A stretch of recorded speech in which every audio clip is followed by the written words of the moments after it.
Hello everyone and welcome back to another video. So today I'm just going to be doing a quick short video on the my bog barrels outside. So I'll be taking you outside and showing you both of my bog barrels. I know a lot of people like the updates of the bog barrels just to see where everything is at this time of year. So I featured it briefly in my last video, the going into dormancy video. So this time I'll just be kind of showing you every plant that's in there. So they're only just nice little snippet videos just to kind of see progress of something, obviously compared to being inside compared to being outside. So I hope you enjoy looking around the bog barrels. Okay, so this is my first bog barrel. As you can see, this is my most established bog barrel. This is one that I basically planted up several years ago and I have not done anything to it since. The only thing I added in that time was this Sarracenia purpurea valvanosa. So the rest of it is all original. As you can see from my largest specimens of Sarracenia, this is my Sarracenia capri. I'll show you a before and after picture actually of what this bog barrel looked like before. I've been basically trimming it up and tidying it up, which I did yesterday, ready for this video just to show kind of a more cleaned up version of it. So as you can see, it's got so much phyllodia. I do think it has divided into at least 6 or 7 plants now from the small plant I originally had it as. So this one's done really well. You can see some of its later pictures it's produced. Still got that coppery colour on the top, but not fully formed like they were early in the year. And the one next to it is my other flava. This is a capri and it's my swamp form. So that's another nice one. Obviously not as great looking obviously this time of year. They've now been cut back. But you can see how healthy the plants are and how large their rhizomes are and how much they take up of the bog. So going on to my other Sarracenia, I like to place basically most of my purpureas are out in my bog barrels, a couple of exceptions in the greenhouse of other purpureas which I've got multiple plants of. So this is my Sarracenia purpurea cross Catsby, and as you can see I really do like this one. It starts off such a nice like kind of like this orangey tinge that you got here, and it goes into like a really nice deeper red coloration, still with a coppery tone on the back and almost like a yellow veining in the front of the picture here. So again, this is another nice plant. You can see it's divided into a couple, so there's another rhizome there and one there. So this again was a really small plant when I placed it in a couple of years ago, and because I see how hardy the purpureas are, and especially this clone in particular, that it has done really well. And even on the later picture that go really nice deep red, you've got obviously almost dark to black lip around here, and you can see that from all the rain that we've had recently, they've filled up nicely what they capture bugs in there. And then obviously I've cut quite a few pictures of this one. Is my purpurea valvanosa, so it's obviously got a more of a wider picture here with this kind of frilled outside lid. You can see there's legs of an insect in there as well. But again, this one's done quite well. This one was just a garden centre rescue that I placed in here, and you've got some nice little ones with a lot of veining down here. So as it is now later on in the year, you can see that I've cut back my filiformis, but then actually on looking at it, which I did show in my last video when I was describing about dormancy, there is several hibernaculum that you can see in here, which is quite cool. I have several clumps of like spatulata that I've just basically self-seeded, as well as, yeah, there's capensis in here as well, as you can see. And then when it goes to flower, they just come out everywhere. So I'm going to cut that flower off before it goes to seed. And then over here, I've got my clump of Venus flytraps. So they looked really good earlier on the year. I'll probably put a couple of pictures over throughout this video just to show you when actually they had really nice growth, as I missed out obviously on the summer update. Yeah, going into autumn, this one's obviously gone a little bit elongated now, starting to die off, as you can see from all the brown leaves, which I tried to clear up, but they're still catching prey. So it's like one of those large harvest spiders, which actually scared me yesterday coming across that. Thought it was like just some dead foliage or something, and turns out it's a very large spider. You can see from the hairy legs in there. Yes, didn't want to go near that one, but you can still see that the flytraps are doing reasonably well.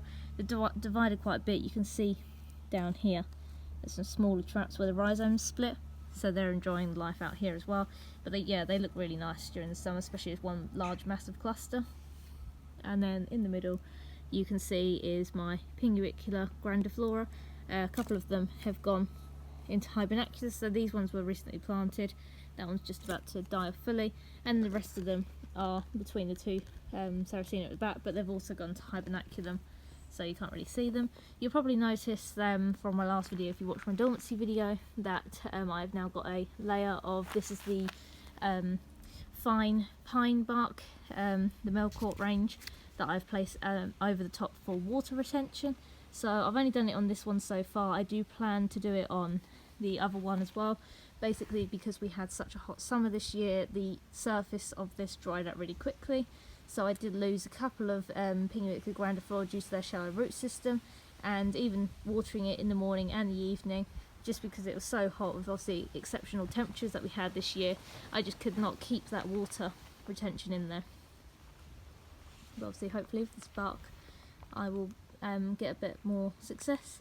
You can probably see that I've got heathers that have just self-seeded throughout here as well, so they can be good companion plants, obviously, as they like the peat mix as well, but I do pull them out because they just become weeds and they get very big very quickly.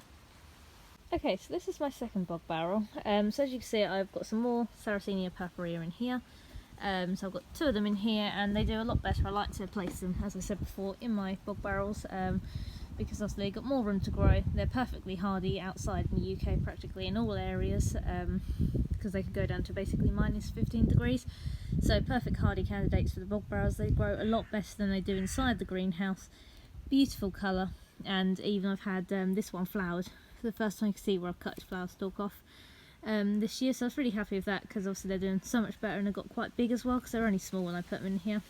And I've also got a Sarracenia Eva, so it brings some nice pink vibrancy, obviously because you've got the nice white lid from the Leucophila part of it. And again, because the Sarracenia Eva has a purpurea parentage inside of it, then it's also very hardy and is a really good candidate for another bog barrel. So this is a more of a shorter bog barrel that I've got, rather than having larger specimens. So you can probably see that this bog barrel is a little bit more rough and ready than the other one. So this one has been replanted several times. It's more of my experimental bog barrel. So I'll definitely be keeping the new Sarracenia that I've got in here. And I do want to kind of get a better pattern on the hibernacula grandiflora. So you can see they're basically scattered throughout this bog. I had several larger ones which have then self-seeded. So if you look really closely, you can see some really small little seedlings throughout there that have just germinated basically throughout the year. So I ideally would like to concentrate them on this area here. But you can also see some scattered Drosera anglica and Drosera rotundifolia, which have started going into dormancy. You can see here the hibernaculus. So yeah, if you go, say for example this one, got a large hibernacula here, this is off of an anglica, and then there's a small hibernacula of rotundifolia here. So you can also see there's loads of capensis scattered across this one, which is just again self-seeded, come from the soil. They just spread like wildfire around my bog barrels. There's another rotundifolia that hasn't yet gone dormant there. So they do a lot better outside. Again, the English native sundews, based obviously being native to this country as it is. Obviously again, I've had the same problem with the other one, is everything drying out really quickly based on obviously the hot weather we've had. So again, I would like a bark layer on this one, but for now I'm just going to leave it as it is and probably get all these hibernacula under control throughout the winter. So once they go to their hibernaculars, I'll probably reposition them to get them a little bit more controlled. Okay, so that was just a quick look round of my bog barrels and how they're currently looking. So as I mentioned out there, that my second bog barrel is very rough and ready. So the Sarracenia I think have now got into their final places, and obviously got some that actually work pretty well in there. I just need to move around the hibernacula grandiflora, probably scatter a few more of the UK native sundews in there. I've got a few in the greenhouse that haven't done as well this year, based on obviously the heat that we've had. And at some point I would ideally like to place, I've recently just brought a pogonia, which is a bog orchid, and ideally I would like to add potentially either the bog orchid or actually some of my Darlingtonia. So it's produced quite several runners this year, and ideally would like to divide my Darlingtonia and place some outside as well, because I know they're very good candidates for bog barrels, and it'll help with the cooling of the roots as well. Again, when we have hopefully when we have such a hot summer next year, but if obviously that is likely due to climate change, then it will be better suited to plants that will actually survive better in our UK summers. So I hope you enjoyed looking around the bog barrels, and for anyone who is interested in kind of the writing stuff that I do or any other things they want to do while I'm not making videos, then I've also got a blog, the Carnivorous Plant Greenhouse, or just the Carnivorous Greenhouse, which I mentioned in some of my previous videos. If you would like a link to my blog, it will be in the description along with my Instagram. So if you haven't yet given me a follow on Instagram, then please head over there and check it out. So thank you all for watching, and I hope you have a great day.